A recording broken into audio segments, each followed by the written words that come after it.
Despite what their moms told them, they just aren't talented enough for radio.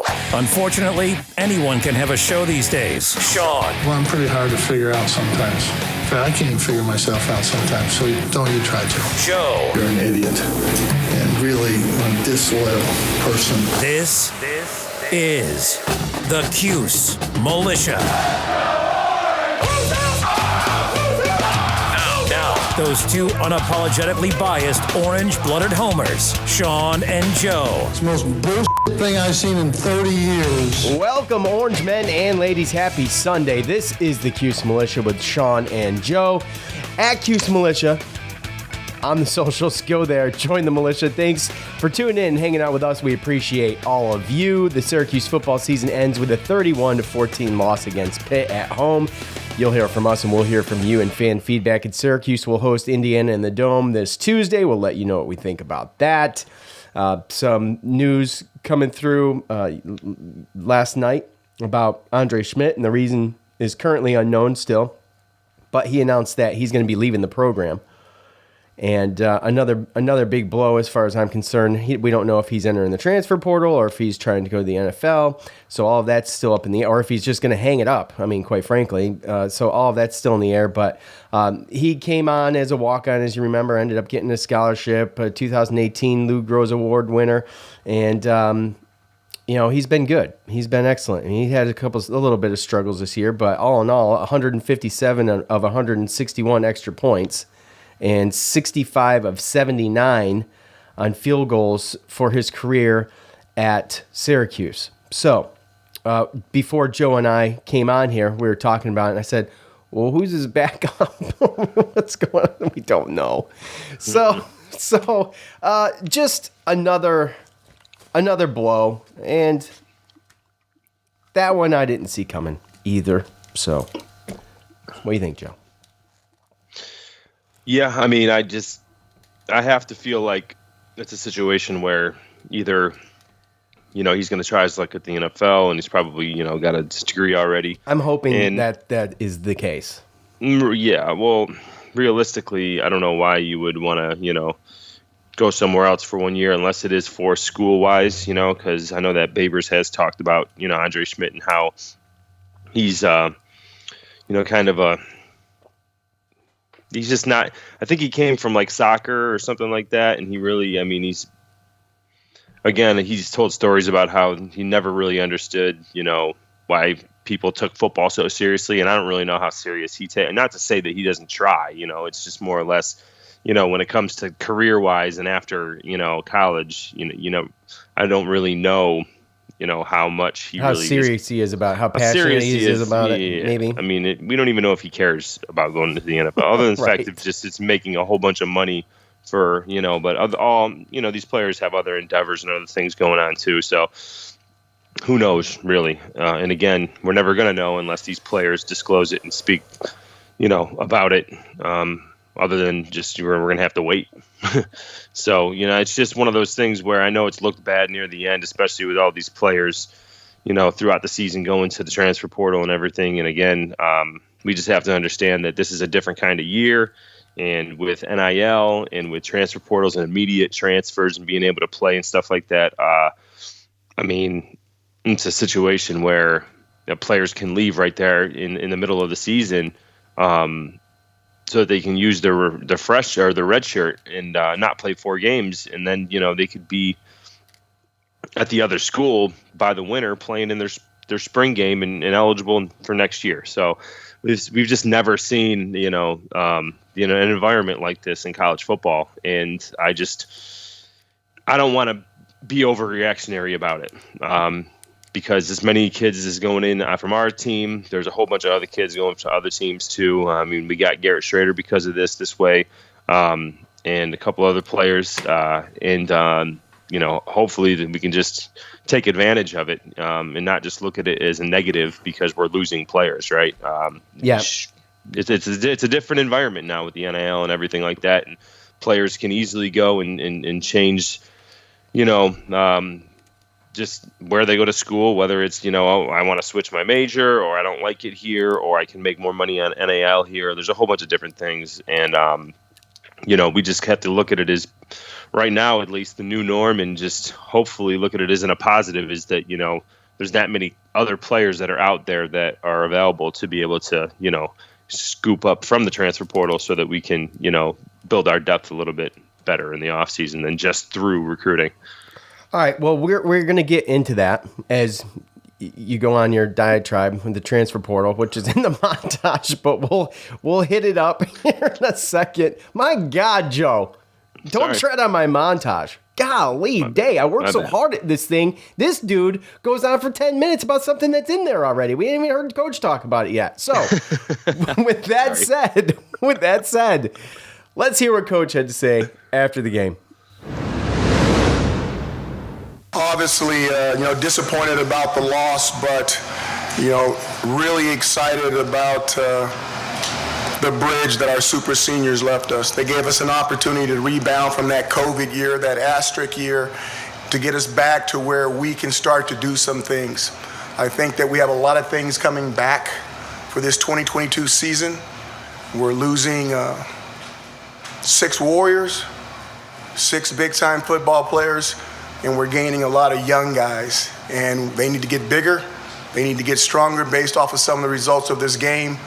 But we've got the majority of this football team coming back, and with some additions, I think that we can be extremely different and exciting in 2022. Questions? Now you're talking about 2022. What's your confidence level that you'll be here? Have you spoken with John Wildhack, about that? I'm not going to get into that stuff. There's time for you guys to write about all this stuff. I'm more concerned about those seniors taking that senior walk around. Was addressing the 22 team after the seniors walked out, and we all applauded and started to set our goals for that team.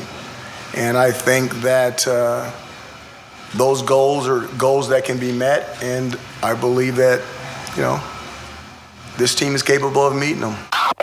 So with the defense, you touched on this a little bit, but you guys made for 3 straight stops at the beginning of the game, but then when they started spreading out the field more, that's when kind of the success started to go away. What do you think happened defensively, and what Pitt was kind of bringing out offensively that kind of made you guys struggle? You understand that was like one of the best offenses in the conference, and they're playing in the championship game, right? That's a good football team, and that quarterback he's the best quarterback in the conference. What our defense did against them was really, really good. But it's hard to keep those guys down continuously. I saw the receivers doing some stuff that was their receivers that was unbelievable. And then I'm seeing this guy avoid guys, throw the ball away exactly at the right time. It was like you were dealing with an NFL guy in college. I mean, that guy is a very, very good player. You mentioned that they offered up some passing opportunities. How did you think Garrett handled that opportunity, and how did you think Sean handled having more of a less role there in the second half? Well, first of all, I thought he handled the opportunity. His percentage was up. I thought we hit some throws. I really did. I think the turnover, like I said, I thought the turnover got us a little bit. And, Sean, there was not a lot of room in there. We were kind of plugging, and he was going in there as hard as he could, 0, 1, 2 yards. But the linebackers were downhill right now. They went from some coverages to basically just playing cover 0, where there's no double teams anywhere, where everything's a single block. And that's when you need, those freshmen, those young offensive linemen to just bull a guy, grab a guy and show him I'm big, you're not. And some of those guys, they just need another year. Their strength is a little bit away, some injuries with some of the veteran guys, so it just takes a little bit away. But there was a bunch of single blocks up there, and we just couldn't get a lot of space for him.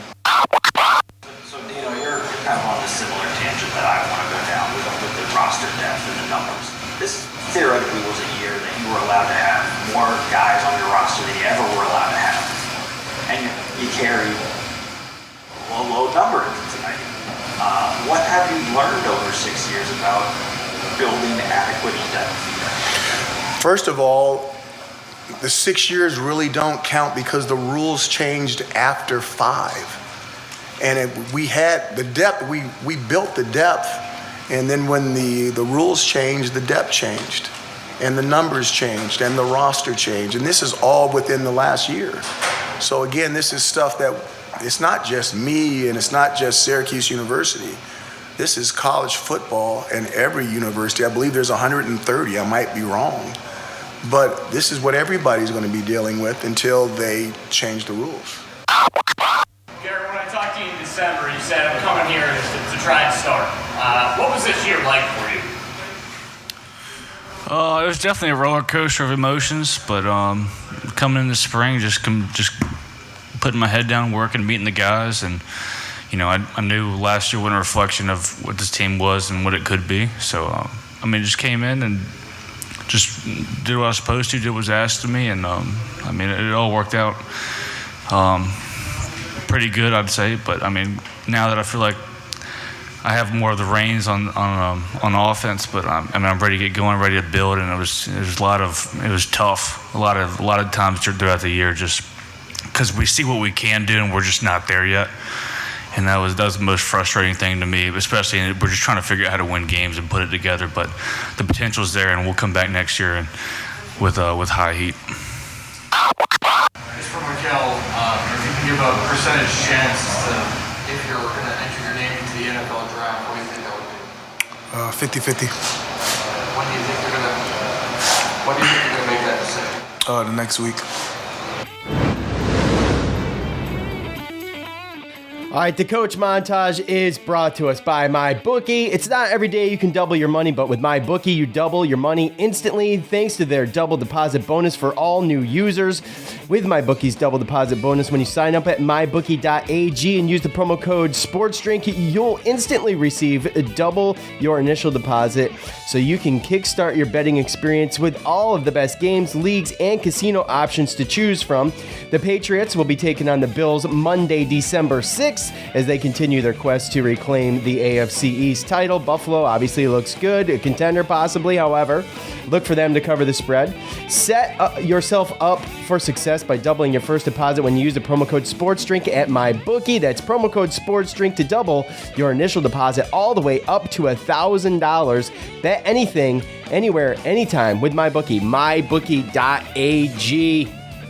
All right, Joe, we head into this montage. Let's rip through this. Look, it's going to be a crazy offseason. I think a crazier one than we could ever expect. I have no idea what this team looks like right now. Going into next year, there's still a lot of unknowns, and we'll hit some of those up.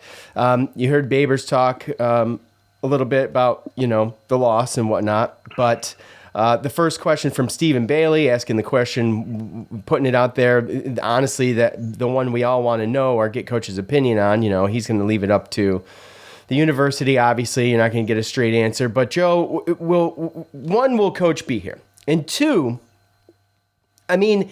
for this to come down, it was presented by media that Dino's job came down to a win or loss against Pitt. Come on. Let's be a little bit realistic as far as that goes. They exceeded expectations from predictions at the beginning of the year. To have it all come down to Pitt, I don't think is fair. And if they were going to make a decision, I feel like that decision was probably made before Pitt, and maybe Pitt plays a role in that decision. The Pitt game plays a role in that decision if they win. But I don't see it. I see Babers being here next year. So just your personal opinion, what do you think? No, I think he'll be back too. I think that it was to what Dino said, I think a couple pressers ago, where, they won one game. Vegas had them as over under 3 games winning. And, I think there was a lot of people that didn't have them going 5-7. And to be perfectly honest with you, I think that, again, I'll say it over and over again. I think that Florida State game got taken away from us. I think that this should be a bowl-eligible team, a 6-win team anyway. But regardless, we overexceeded at most expectations. I know that there was me and Tyler and Michael. We all kind of thought we were going to be 6-6 or something like that. Yeah. And we having those 3 games within the 3 points and. Seeing that Rutgers game was just kind of a throwaway game. I think that I'll take the 5-7 with how close they played some of those other teams, especially Wake Forest and Clemson. So, yeah, I think he has his job, and I think that, what happened was we played good early once we made the change to Schrader, and then people's expectations changed to where now 5-7 or not a bowl wasn't good enough. And that's to what Babers was alluding to. That wasn't where the goalposts were in the beginning of the season. It's what have you done for me lately type situation. And especially with the fans, and the media manipulates a little bit of that, and they kind of carry the conversation, whichever way they kind of want, and to some degree. So, like you mentioned, Syracuse they had legit 4 shots at a 6-win season. When you think about Florida State, Clemson, and Wake Forest, right, the 3-3-point games in a row, coming up short. But the one for me is Rutgers because. Which you mentioned, but I mean, it was real-time quarterback tryouts in the beginning of the year. I don't know if we remember this, right? Mm-hmm. So we could have honestly started, shoulda, woulda, coulda, started 4-0. Yeah, we could have. And you couple that with the other 2 wins that we got in conference play all together, and they're easily sitting at 6-6 in my opinion. And they could have still, I mean. Ifs and buts are candy and nuts. We all have a Merry Christmas on all of this, but it's speculation, and I think that the Rutgers game was the one. That was the one that really was the deciding factor. On that, then people are going to talk about how maybe it took Babers too long to make that decision, right? As far as who was going to play quarterback, because I think that I'd be there. If you start Schrader right from the beginning, from game 1, week 1, and you know what you're doing, then.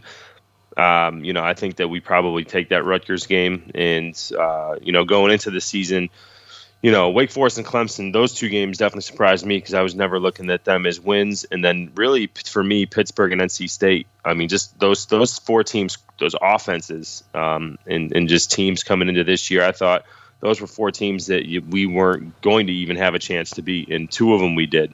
So. The Pittsburgh and NC State, if it came down to the last 2 games, then I was nervous about it anyway. Yes. And with Clemson and Wake Forest, those were very, very, surprisingly competitive games, and where we were right there. So those 4 games, I never had in my mind that we were going to win. It was all the other games that were toss-ups, and just when were we going to figure it out. And like I said, we know what happened with Rutgers. I believe Florida State got taken away from us. And then, Louisville, we just couldn't get up after that bye week. So, it's still good enough for me, especially going into next year. He made the changes. He changed and he got a new offensive line coach. He made the change from DeVito to Schrader, and now we know what our identity is going to be going into next year with our offense and our defense minus. Our super seniors that were on the defensive line, pretty much everyone's going to really come back for the most part, unless Mikkel decides to go to the NFL or Garrett Williams or something like that. But I don't think we have any seniors in the linebacker or defensive back group. So a lot of offensive linemen returning as well, minus, I think, Service. So I think that there's a lot of positive to look at. I think those guys got to get bigger, faster, stronger, and I think that Babers got to figure out a way to take advantage of this NIL and in this the transfer portal to be able to get guys to come in to plug into the pieces that we are going to lose. Yep, and so Coach was asked about the defense. Defense played great, not just for the third. Was it for the first 4 drives for Pitt, 3 and out, or there's 3 and outs to start the game? I know for a fact. But they played good the whole game, in my opinion, and that wasn't the issue yesterday. We just outmatched, man. And, for the most part, I saw it coming, but there's always a chance, when you're heading into these games, and that's why we play. So with that said, I mean, it goes without saying the defense all year has been the one consistent thing. And we don't know what this defense looks like next year, but, you got to have guys fill these roles. I feel good about the DB situation, just getting another year under their belts. And, with Deuce, I hope he learns from some of the mistakes he made this year and just carrying that stuff. Yeah, and carrying that stuff in the next year. So Garrett, he showed us glimpses during this game, and he has before the Virginia Tech game, of what he can do. Obviously, he needs to be more consistent. Pitt, they did a great job of shutting down the run game just in general with Tucker and Schrader. Neither one of them could do anything. I think they had 30 yards rushing for the game. The offensive line with its injuries and just being able to or needing to actually get a little stronger, and we're seeing some of the guys that are going to be up there next year. They just got beat, right? So that was the main thing. In the offensive line has been plaguing Syracuse football for some years now. But we keep. Do you have anything to say about that before? Well, we saw a situation. I think as soon as we lost him. I forget which game we lost him in, but it seemed to me like as soon as we lost Vettorello and we had to move pieces around, right? We had to move Service to center, had to bring Tisdale in. He was out for a little while. Chris Bleich has been in and out, and Chris Elmore only played in 4 games, in which he's the fullback that turned right or left guard that turned back to fullback. That we'll have him back next year. So I think that again, it's a situation where. Injuries and lack of depth has kind of plagued us because we rely on these freshmen to come in and kind of come in and fill the gaps, and I think that, that depth is getting better because it's so young in certain areas. But yeah, it's just a situation where you saw the pass blocking get a little bit worse. You saw, run blocking gets tough. Pittsburgh's defensive line, Pittsburgh's defense period is, I think, number 1 in the ACC against the rush. So that was obvious. But if there is a glimpse there, I think that Schrader did. I know he's made some big passes, YOLO balls, as Mike Golick Jr. would like to say, right, in the Clemson game and then in the Virginia Tech game, right, that you were at when Damian Elford caught that and won. And won the game.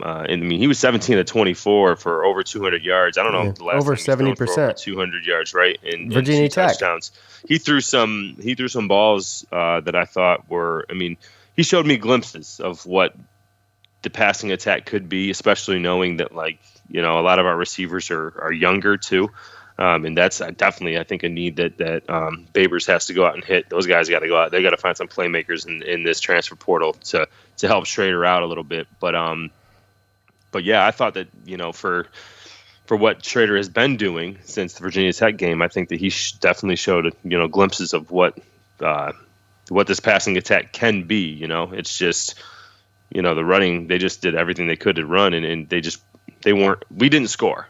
The last 2 games we played against 2 of the better offensive lines, quarterbacks in the ACC, and our defense held up for almost a whole half, or about a quarter and a half. But when your offense isn't scoring and you just keep getting thrown out on the field, then eventually you're out there for too long. And then again, we know that our depth has kind of been hurting on the defensive line too, right? So Garrett Williams has been in and out. Some of the safeties have been in and out.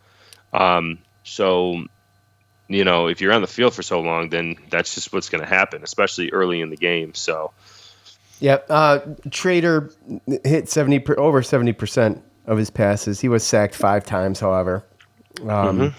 But, he said, and it's not in the montage, but he said, basically point blank, and we got to get on the same page. Which just goes to show you, everything we thought was the issue, right? Familiarity with receivers and quarterback, and you're reading defenses, things like that. Like that stuff takes time. They just plugged this dude in game 4, and that's the thing is that they didn't even. This wasn't even something. You had Tommy doing, QB1 reps from spring practice through the summer with these guys all the way into.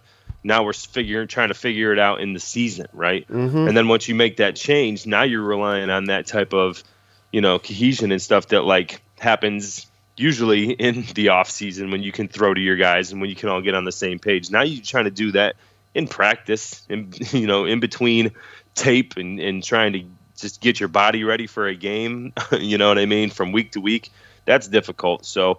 I'm really excited, honestly, about the offense. I don't think it's going to be an offense that is going to be easily stopped. I think we're going to have a bunch of guys out there. We saw Courtney Jackson and some of these younger guys, stepping up. So there was a glimpse there against Pittsburgh, and we know what Sean Tucker can do. So we have an identity, and it's up to them to get on the same page, so to speak, on this offseason. And and that starts today.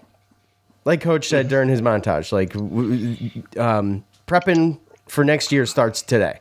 Yeah, regardless of who the OC is. Exactly. Real quick, we'll go out of order here, but you heard Schrader give his thoughts on how his year went. Obviously, as a player, you know that he's probably extremely disappointed, but like I mentioned, he did talk about being on the same page with his receivers.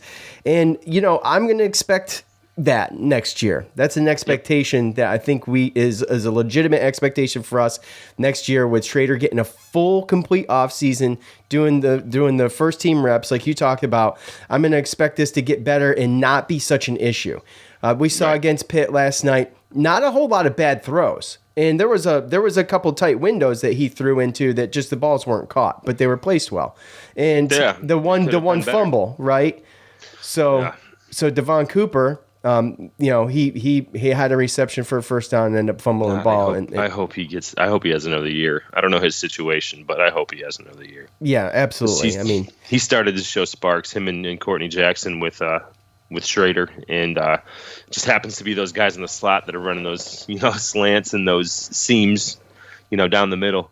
Right. So, that's something that you can see he's comfortable with. And again, like I said, we had, Amari Hatcher and Aronde Gadsden and Damian Alfred, some of the bigger guys and the outside receivers that are they still need to just put on weight and get a little bit more physical to be able to handle this stuff. But, he's got a whole year. And like you said, I look at it like he has a reason for possibly not being on the same page with these guys. And we still kind of did what we did, tried to gain some type of identity.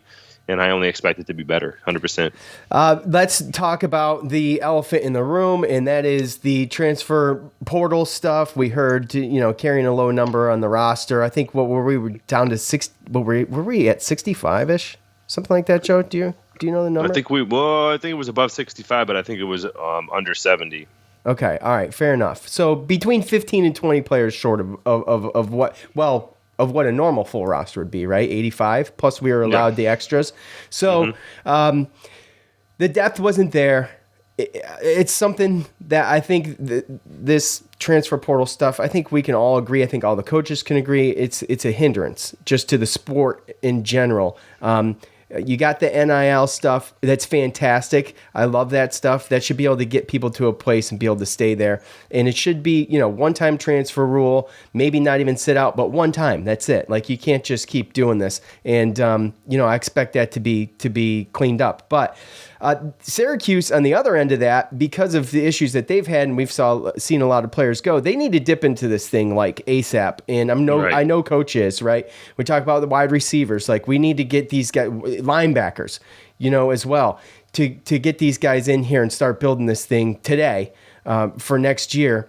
And the one thing too is that Tucker, and going back to the coaching stuff, Tucker, he's already said that he was likely to return next year, pending on the coaching decision, right? So you have to assume that means, as long as Baber's here, I plan on coming back, okay? Right.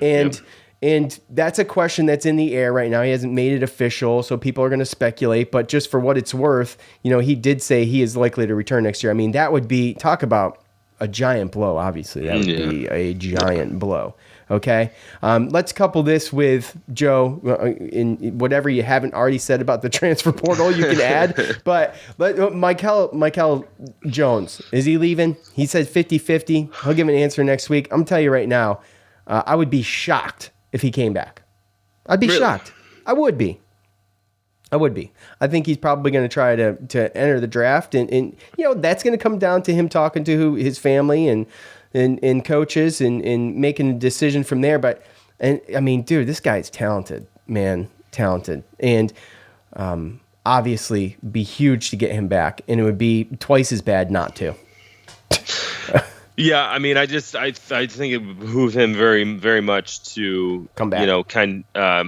Make sure that he listens to his family, but also that he's got, hopefully, he listens to the coaches and lets them know. I don't see Dino as a coach that's going to sit there and, sugarcoat anything. If he thinks that you can go and you can, like he said it before, if he thinks that you can go and you can get drafted in the top 3 rounds, then go. You're guaranteed a contract.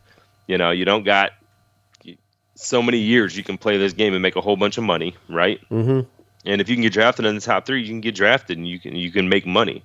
I mean, Tristan Jackson, I don't even know if he's on a roster right now. He might be on a practice squad, but he got drafted in the top 3 rounds. He got a nice little, I mean, as long as you take care of your money, that little top 3 draft pick, whatever, I mean, that's a decent amount of money to where even if football isn't your career, you got something to build your life around, right? So, it's life-changing, to your point. Yeah, absolutely. Yeah, I mean, even one. I mean, if you're talking about being a millionaire and getting a whole, that big contract, that's always your second contract. Your first contract, you want to get drafted, you want to make the team, and you got to prove that you can get that type of contract. And that's why, football's so hard. So he can go in and he can be a top 3 draft pick and make that money and get a guaranteed contract, then sure, go ahead and do it. But I don't, if he's not up there in that area, then I don't really know if it's, going to be smart for him. So we'll see. I would probably lean toward, we're probably going to see him again next year. Yeah, I would hope so. But like I said, I wouldn't be surprised. Joe, breaking out behooved, by the way. I just thought I would note. So, with the vocabulary, bro, digging it. Okay. All right, let's hear from you. It's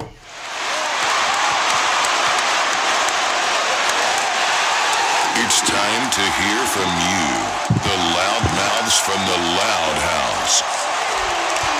You guys know what to do at the end of every game. I will post on the socials thoughts on the game. You go to that post. You leave your thoughts on the game. In this situation here, you can do your thoughts on the season too. I didn't get a ton of that, but I got a little bit of it. Let's start with Facebook. Joe, our boy Zach on Facebook. There's this thing called the portal, Dino. You could have used that to bolster your terrible offensive line that has plagued the program. This game was purely lost because no one can block. Think it's time to move on. The fan base is fed up. I hate to say it, but it's the elephant in the room. I actually like the offensive game plan, but Schrader couldn't do anything with no time to throw. So, with the deteriorating throughout the year offensive line and its woes that he mentions here, how fair is that? Do you think, Joe?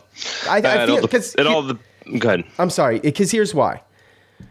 The offensive line in the run game was obviously excellent for the most part. I mean, that's coupled with just elusiveness of Tucker and everything, right? There were times when Garrett Schrader did have plenty of time to throw, but these are few and far between. I understand.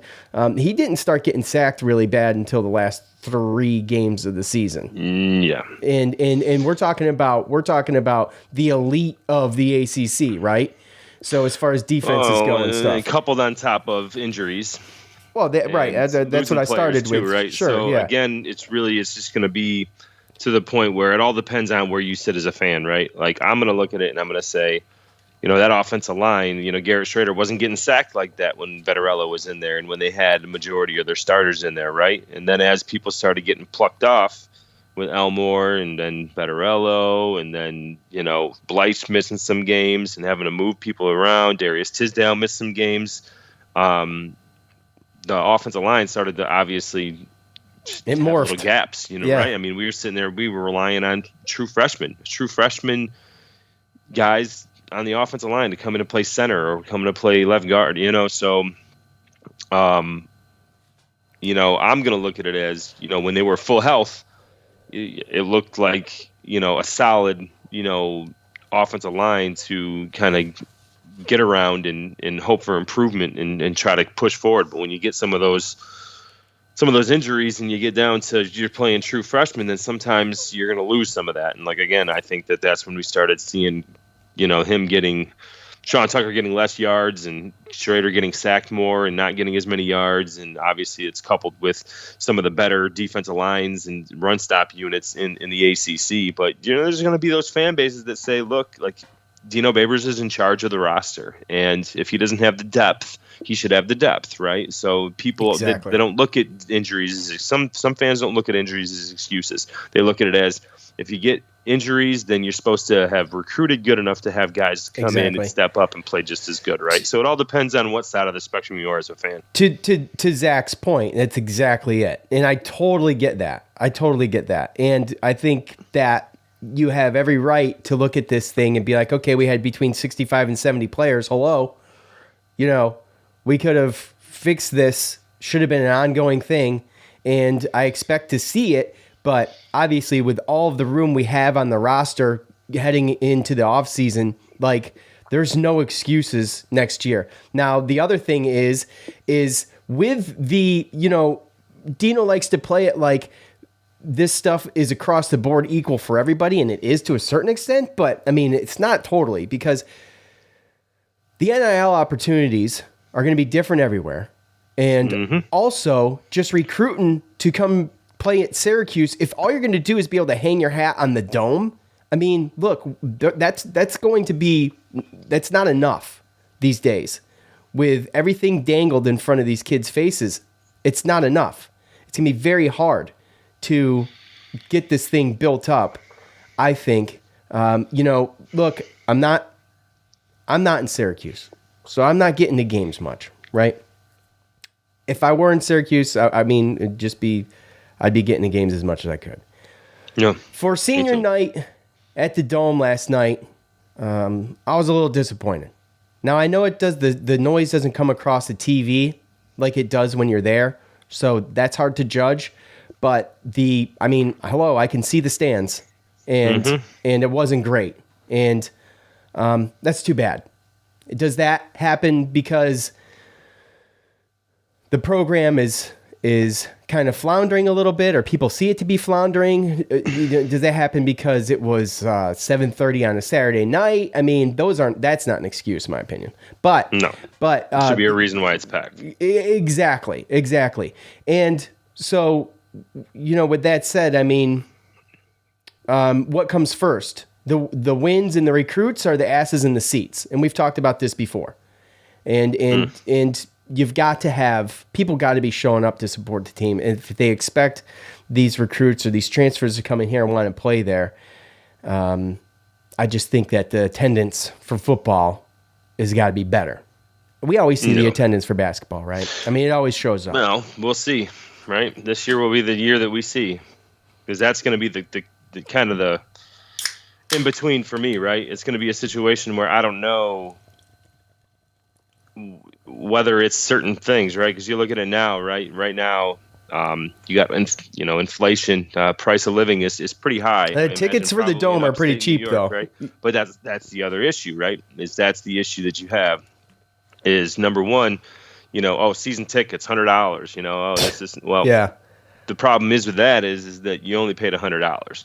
So if you go to a couple games and you're like, oh, this team stinks. Oh, I've been to 3 games just already. Skip. Yeah. Then at that point, you've pretty much already got your money, right? For 3 games, and it's easier to skip because you don't have so much skin in the game. You can throw it on whatever, see if you can sell it for $10, $20, and if you don't, no skin off your back, right? On top of the fact that you have people that even with having those season tickets and everything like that, there's obviously still the situation with the negative test and the vaccination and all this other stuff, right? So there's a lot of different hurdles and hoops that are going on right now that could make it easy for somebody to be like, you know what, I'm not really trying to go up there.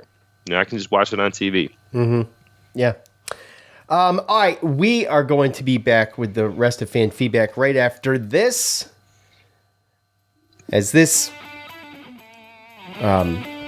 We're running long here, which is fine. I'm going to try to get to most of your thoughts. But first, let's hear from MyBookie. As I mentioned earlier in the show, it's not every day you can double your money, but with MyBookie, you double your money instantly thanks to their double deposit bonus for new users.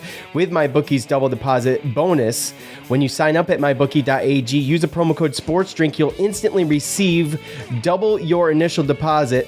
So you can kickstart your betting experience with the best games, leagues, and casino options to choose from. The Patriots and the Bills will be Monday, December 6th, as the Patriots try to reclaim the AFC East title. Buffalo looks good, obviously. However, Buffalo's good enough. I think they cover the spread. Go there, try that one out.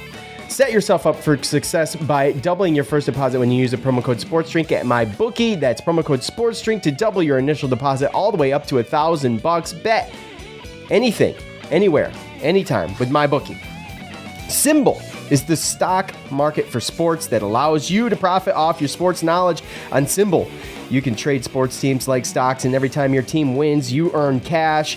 Use your sports knowledge on Symbol to buy low, sell high, and earn cash payouts when your team wins. Join the 7,000 plus early adopters who have started to invest in their favorite teams. Visit www.symbol.com to create your free account when you deposit. Make sure to use the promo code SD to make your deposit risk-free. Visit Symbol.com and use the promo code SD, and your deposit will be risk-free. This means even if you lose money, Symbol will refund your initial deposit. No questions asked. Join Symbol and start investing and profiting off your teams today. One more, the Spotify Green Room app. Go to your iOS or Android stores, download the app. It's free. All you need is a username, email address, and password.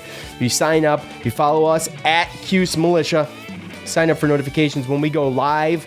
You can get notified.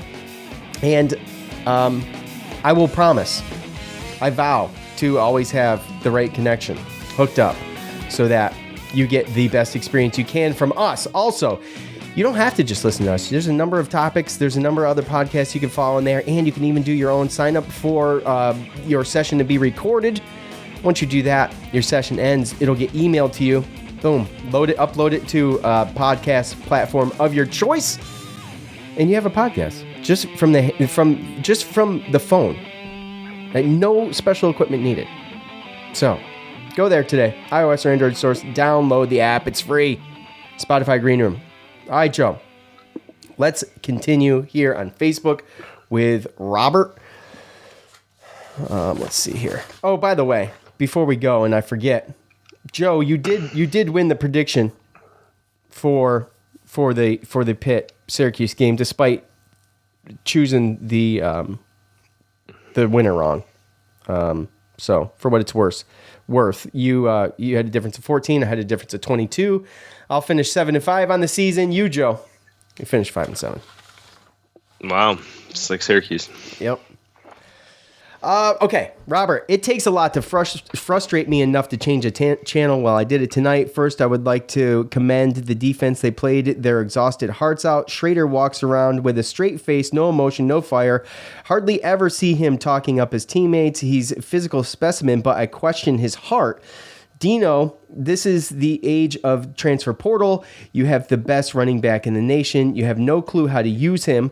I hope he stays, but I wouldn't blame him if he didn't. Your play calling was ridiculous. You know they are going to blitz on third, yet you act like you don't see it coming.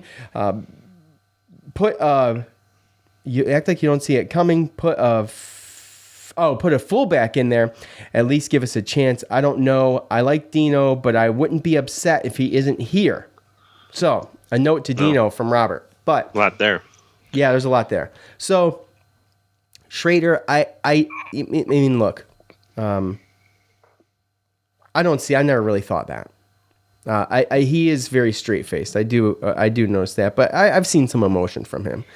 Yeah, he was talking a little bit yesterday, in the end of the game. Yeah. So, I mean, right. But, I mean, of course, I think it's fair to say, just to back Robert up here, it is good to see your quarterback out there leading a little bit more. So, for what it's worth, I can agree to that extent a little bit.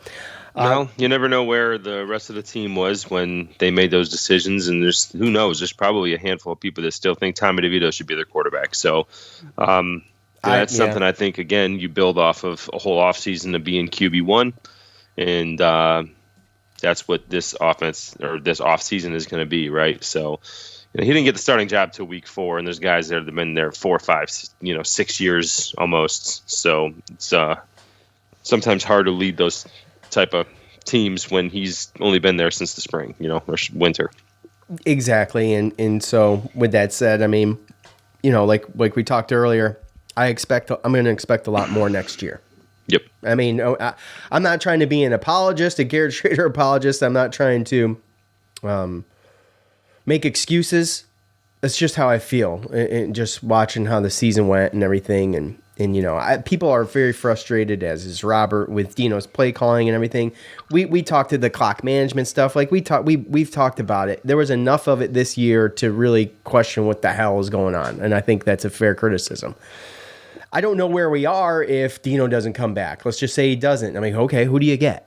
I mean, what's this look like? Are we starting over again? Yeah, we're starting over again. I mean, is it better to start over again, or is it better to just let's see what happens next year? Look, there's going to be some expectations next year that as far as filling this roster, getting Garrett Schrader right, that I think I'm going to be. Those are the two things that I really want to see, and I don't want to see players entering the transfer portal over the whole year either, which is like to Coach's point. To Coach's point in the montage, he said, it's got to get fixed. It'd be nice to know if you're going to have this team for the whole year, like to just do this stuff with 2-3 games remaining. I mean, it sucks. It sucks. Yeah. Well, and I hope that they're actually putting effort into the transfer portal as well, because they need to be. Because we've seen players go to the transfer portal and get signed. We saw Taj Harris go ahead and get committed, and he was taking visits, right? So we've seen some of the other SEC and Power 5 schools getting ahead of this and already getting, transfer portal commits. And it just seems like we're only losing them, and we're not really. I mean, it feels that way. Like I said, I can't speak to it, and obviously there's, obviously Syracuse, reporters and people that should know a little bit more about this stuff, because obviously we're not in the know, and maybe they're not, telling them that, or maybe they're just not asking the right questions, right? But I just feel like just the whole, any type of reporting on Syracuse and recruiting and anything as far as football goes has kind of just been tossed about on the wayside. Like I haven't seen, other than a couple players decommitting, I haven't seen anything about commits about. But you're not seeing a lot of about any of this stuff. Yeah, I mean, fair, but just on the other side of that, I'm not seeing a lot of that anywhere.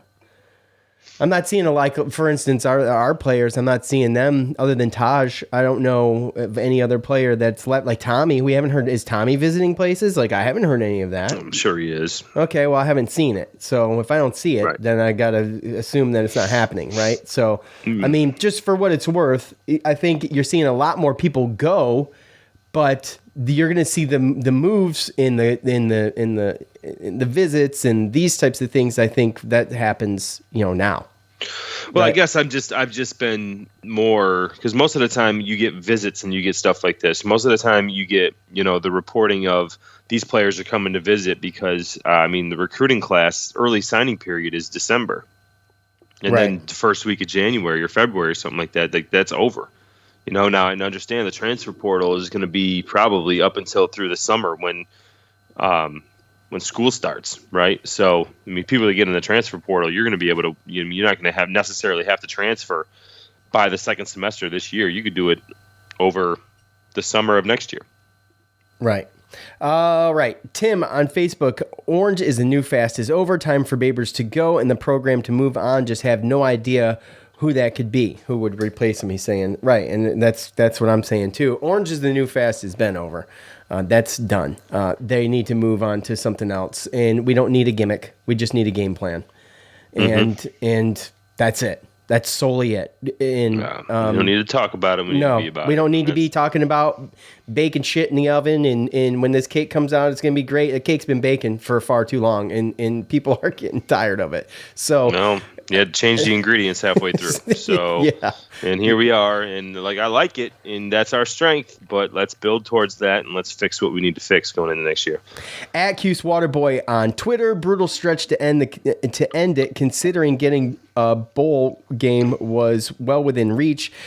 Syracuse isn't firing Babers with his buyout, as we know how historically cheap they are, but Wildhack needs a closed-door meeting with him to let him know it's bowl or bust in 2022. I think all of that's fair, and he makes a good point about the buyout. It's costly, not only that, but to then bring someone in, and it's just, I just don't see it. But I do agree, and I already said this earlier in the year, next year is, I got to see it next year, or we need to do something else. Yeah, obviously we need to see with the players that we have, barring a mass exodus, with the players that we have, we should be able to, bigger, faster, stronger, strength and conditioning, get these guys ready. And whether it be changing the coordinator or adding a few other coaches to help special teams and some other things like that, you only got a couple different places and spots in this team where you really need to patch some stuff up to where you should legitimately be a bowl team. And that's D-line, possibly some kicking situations depending on who leaves, And then if you can get some playmakers or some guys that can help as far as on the offensive end with, going out and receiving, unless our guys get better. But when you look at the base of a lot of what's coming back and what you can build off of with allowing Schrader to take over this team throughout the offseason and build off that. And, there's no doubt in my mind, I think that it's bowl or bust next year. At Turf on Fire on Twitter, hard to feel optimistic about next season. SU Athletics feel like they're in the mud right now. I mean, I know it feels like that.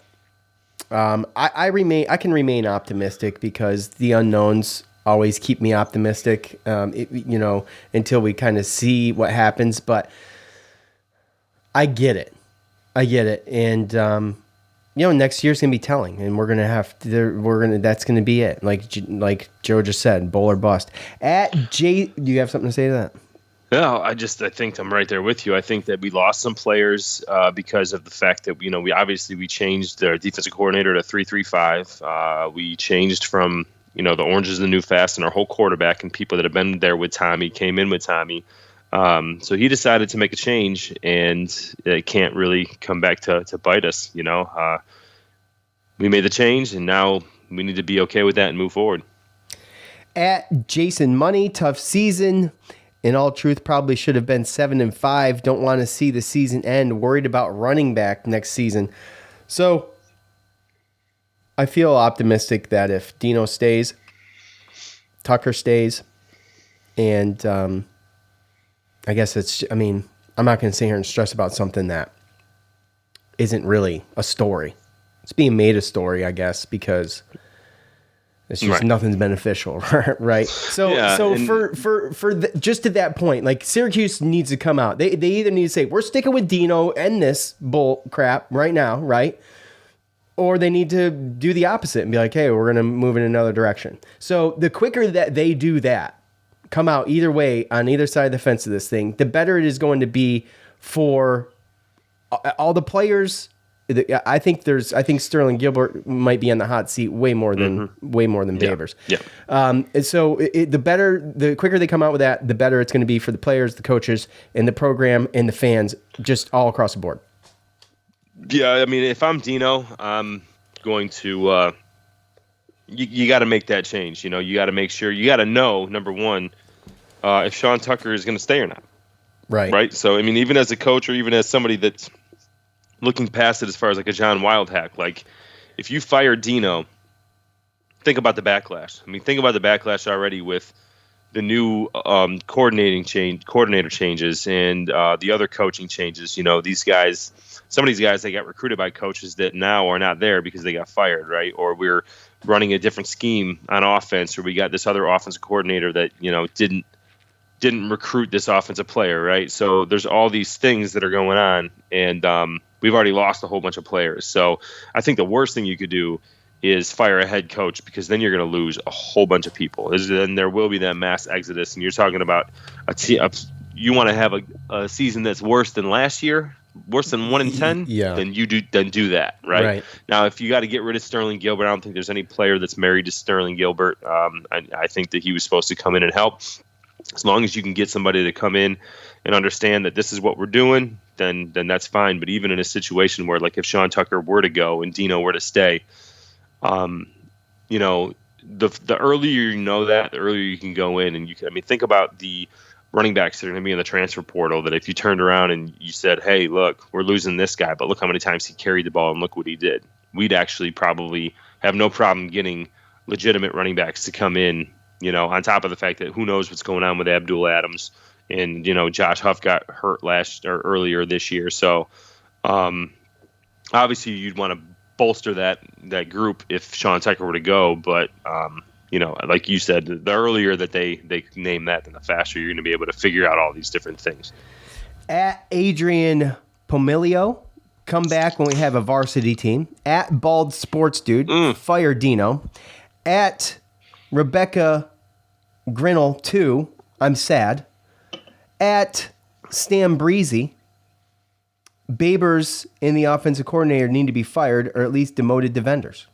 So that was a string of ridiculousness, topped off with this. At the Pat Mosley, how in the world did they let Tommy DeVito get away? We could have shared a 2-quarterback run pass offense that would have won many games. So disappointed with Babers. I disagree. Me too. That requires so much. First of all, you don't just develop that. It's hard enough to develop switching just to Schrader and keeping one game plan, let alone putting 2 together every game and when to do it and how.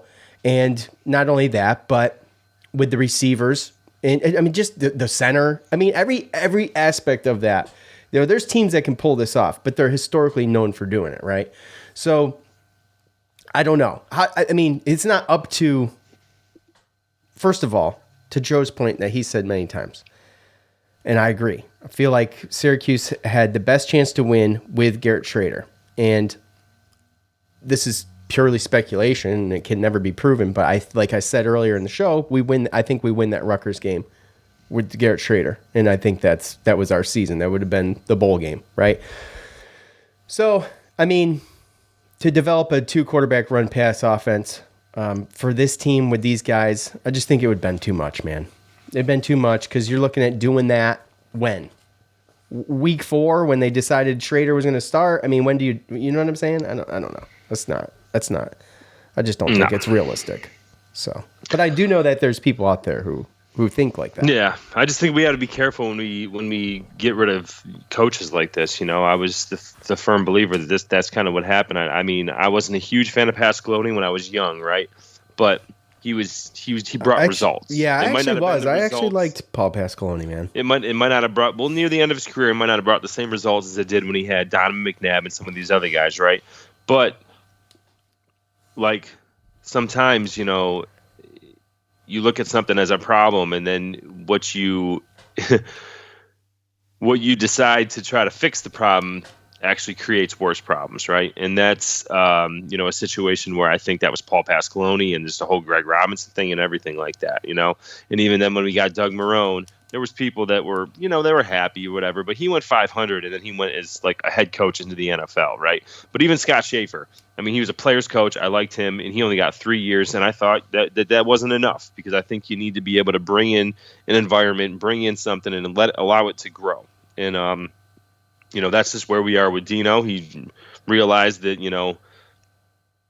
the orange isn't the new fast, and that cake that he was cooking, he might have messed it up a little bit, but he made the changes, and now I think that if you use that Dungy type of approach with that type of quarterback and that type of team where you're running identity football team, then the sky's the limit. You can have good seasons like you did when Dungy's senior year, and he's just now trying to tweak that and get that right. And I think getting rid of DeVito and starting Schrader was the beginning of that, and you got to give him the off season to right that ship, because you can't just right that ship in the middle of the season when, like, to your point, there's an open quarterback conversation or quarterback competition all the way into week 3, like in the game.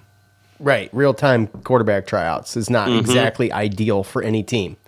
So we're just going to play this Big Ten team in week 3, and we're still trying out quarterbacks. Like, what are we doing? Exactly. And, that's going to do it for Syracuse football this year. I don't know what else to say. It's disappointing. They exceeded they exceeded Vegas's expectations, which isn't saying much.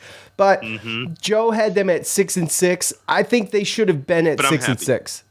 I mean, at the end of the day, the last 3 games were just deflating. And I think if those were spread out a little bit, I think the fan base is reacting a little differently.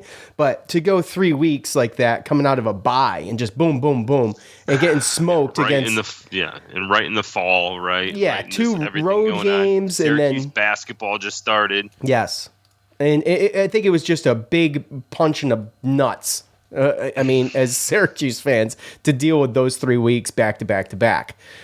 But, at the end of the day, there's a lot to fix. And I think more pressure is going to be on Babers. I think he comes back. There's going to be even more pressure on him.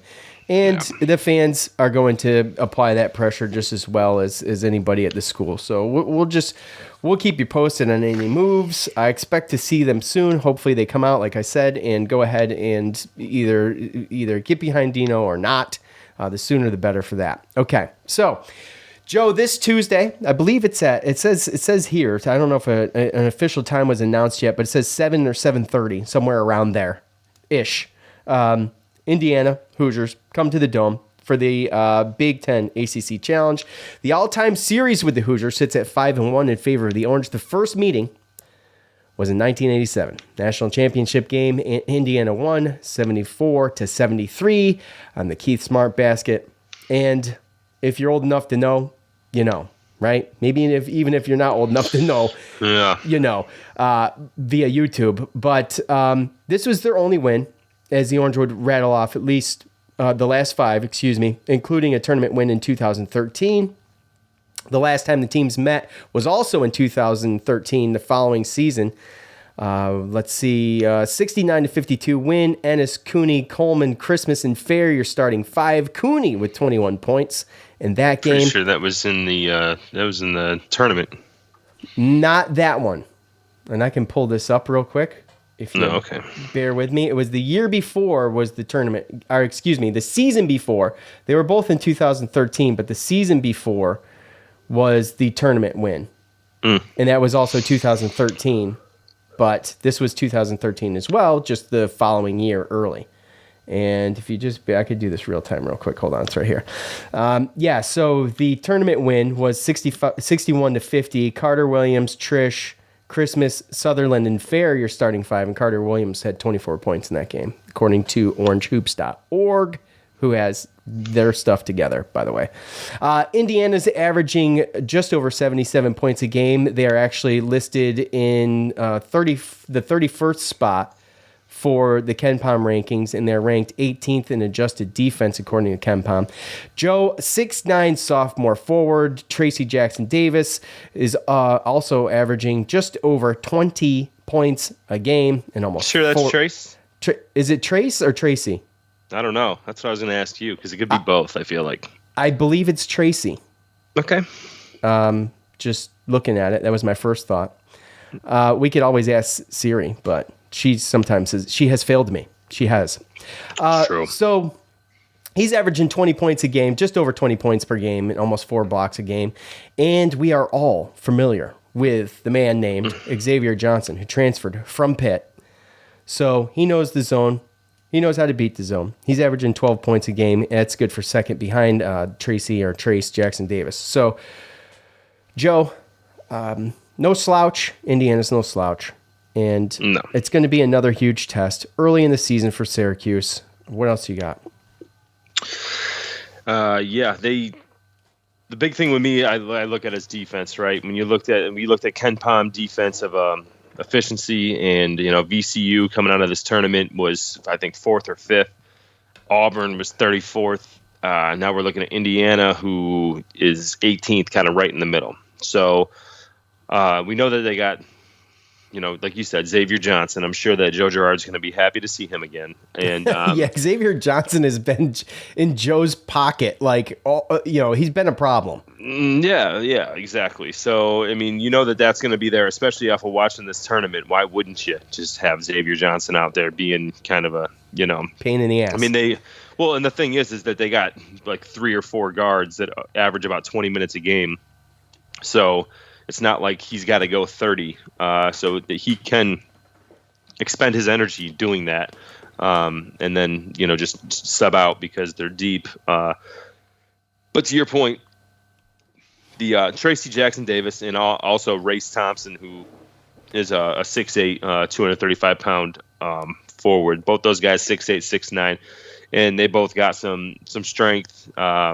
Tracy Jackson's averaging obviously 20.5 points a game. Race Thompson's averaging 8 rebounds a game, and he's actually, these two guys plus Xavier Johnson with assists are pretty much the main guys, and they're going to give us problems down low. That's kind of where I worry. I think we lost the VCU game because Jesse Edwards got in some foul trouble, and that's one thing that we're definitely going to have to worry about because this Tracy Jackson Davis guy, I don't even think he's shot a three. Trace, by the way. Siri says Trace. Well, Trace, he hasn't even shot a three-pointer, I don't believe. If he has, he's missed it. So because he hasn't made one, he's at 0%. So this guy's down low in the paint. And we've had guys like that size give us problems, and that's going to be the main thing to worry about, I believe. Obviously we've given up a lot of three-pointers as well this year, with at least maybe not a lot, but a good percentage. We've given up a lot. I think that the 3-point defense is that's been a huge issue, right? Yeah, it's been a big issue. The only guy, Parker Stewart, guard, is 6'5" guard. He's hit 12 of 26, and then two other guys have hit 6 threes this year. Xavier Johnson's hit 5. So did you mention rebounds? They're averaging 40 rebounds a game. That's a ton. Oh yeah, that's what I'm worried about. Like I said, I'm not even really. They got Parker Stewart who can hit threes. They got a couple freshmen, Tamar Bates and Jordan Geronimo, that come out and they play tough and help with the rebounds and stuff like that. But for the most part, I'm worried about Trace Jackson Davis and Race Thompson, the forwards down low. I think they're going to give us problems. They're very aggressive. They're big, athletic. too. They're big. Yeah, they got the size. So that's where we got to handle that. And we got to keep Jesse out of foul trouble, because obviously Jesse is we're going to need him to score. The way that him and Cole Swider scored the last 2 games of the tournament. They kind of need to do that, and then everyone else is going to have to step up and keep doing what they're doing. But it's going to be a tough team overall, because it doesn't seem to me like they're going to be easy to score against, and they're going to be just a handful down low. So we're going to have to keep the turnovers down and try to do our best to keep that gap for rebounding as close as possible. I don't see us winning it, but if we can keep it close and we can win that turnover battle, then I think that gives us a chance. But we still need to, give them fits down there, get to the free throw line like we've been getting to, and it's not going to be an easy game whatsoever. Yeah, following this game, a week from yesterday, they'll be at Florida State. So there's that. And Florida State's got their own stuff going on, but yeah, Indiana, they just seem like a younger team, but bringing on Xavier Johnson, helps. And, I just think that hopefully this team and this coach, I think Boeheim, he said it best with the last presser that, they went down there to figure out what type of team they were and, who needs to get better where and everything like that. And I think that there was a little bit of clarity down there in that tournament. I think that, Jesse Edwards is a legit double-double guy if we can keep him out of foul trouble, and I think we need to keep him out of foul trouble, because I do believe that we could have had a chance in that VCU game if he didn't play just 16 minutes. But also that, we might need to have to filter in Samir Torrance and Benny Williams, and these guys, we're going to need their athleticism and their juice coming off the bench for defensive purposes, and to be able to possibly get through some tough defensive situations. Yeah, the good, bad, and the ugly of it coming out of Atlantis is the good is Jesse Edwards. The bad is probably maybe some of the issues with the rebounding, right? And the ugly is some of that defense. Well, yeah, and we've learned it, right? We've seen teams where we've brought in a bunch of transfers and we've tried to piece together a team. And, the better that those guys all get acclimated, people figure out their roles, and you figure out stuff like that, then the sooner you can just, earlier in the season, you can just move forward, get past that, and now figure out how to be the best team you can be. And I think if anything, you go into a tournament like that and you want to win all three and you want to, stay undefeated or not stay undefeated, but you know what I mean? Like beat Baylor and just everyone's watching. It's on ESPN, but like realistically this early, playing against teams like that, especially teams like we're not going to play a lot of teams that play defense like that in the ACC. And to be able to go into that type of tournament and figure out who you are as a team and, where we need certain people to play and roles and everything like that. Now it's just the coaches implementing it and putting it into place and putting the players in position to make the plays to win. But that's where we were after this tournament. And, we just got to move forward with that. And if we have learned those things and we have implemented those things in these practices, then, maybe we'll look better on Tuesday against a team like this that probably last week would have beat us. Yeah, you got to imagine that any tweaks that Boeheim makes, obviously coming out of this, it's a huge learning experience to go there and kind of get bullied around by some of the top teams in the country. And not only is going to make you better, if any positive thing comes out of that, that's that. You got a good shake really early, and you got to come out on top. So it's about perseverance. It's about rising to the occasion, and I expect this team to get better. They do every year, but we'll see.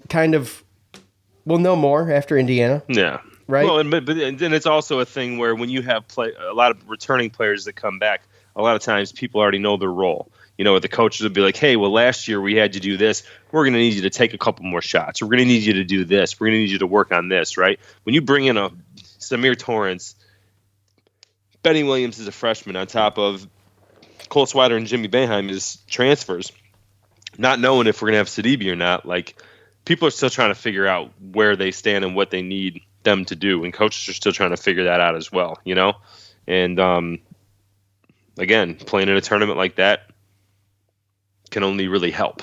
So, and this Indiana team too, I mean, they're 6-0, but Eastern Michigan, Northern Illinois, St. John's, Louisiana, Louisiana Lafayette, Jackson State, Marshall, haven't played a true away game. Now there could have been a couple neutral court games here, but none of them have been a true away game. So Syracuse is going to be the first true away game. It's going to be on ESPN2 at 7 o'clock on Tuesdays. You can only hope that. Students aren't going to be there, are they? No, they're not going to be back yet. I don't think. See, that's going to be tough. So, again, Indiana, they played some close games. They only beat St. John's by 2, Eastern Michigan by 6. That was the first game of the season. So, albeit 6-0, but again, this is going to be the first time they're going to be going to an actual opponent's arena and playing. So, it's first true road game during the ACC Big Ten Challenge, and hopefully we can get that as crowded as we can without the students. Right. Okay. So we will see. And by the way, don't quote me on that. I'm not sure about the students. They might have just had the long weekend, because it's not winter break yet. So right. They could possibly be back tomorrow. Hopefully they are. I wish I knew, because I don't. That's a game we need. Yes, absolutely. And that's a game we can win. And we don't complain about the crowds at the basketball games. I still contend that we don't have to deal with that issue this year. Yeah, we'll see. Exactly. We'll see. I mean, this will be a huge think tell. It's up in the air there, buddy. Well, that's fair. I'd be willing to bet. Okay. I mean, I understand where you're coming from. I totally get that. But this game will be a big tell. It's a big game. Well, we can go and we can look at the average attendance from last year, and we can. Yeah, we'll get a better idea. We can do that. You can look that up for us and let us know. All right. I think that is going to do it for us. We appreciate all of you for hanging out with us. And look, heads up. It's okay. Syracuse football, get this thing figured out. We'll see what Syracuse basketball has against Indiana on Tuesday. And we'll hopefully be back here Wednesday to talk about it and hear from you. For Joe, I'm Sean. We're out. Peace.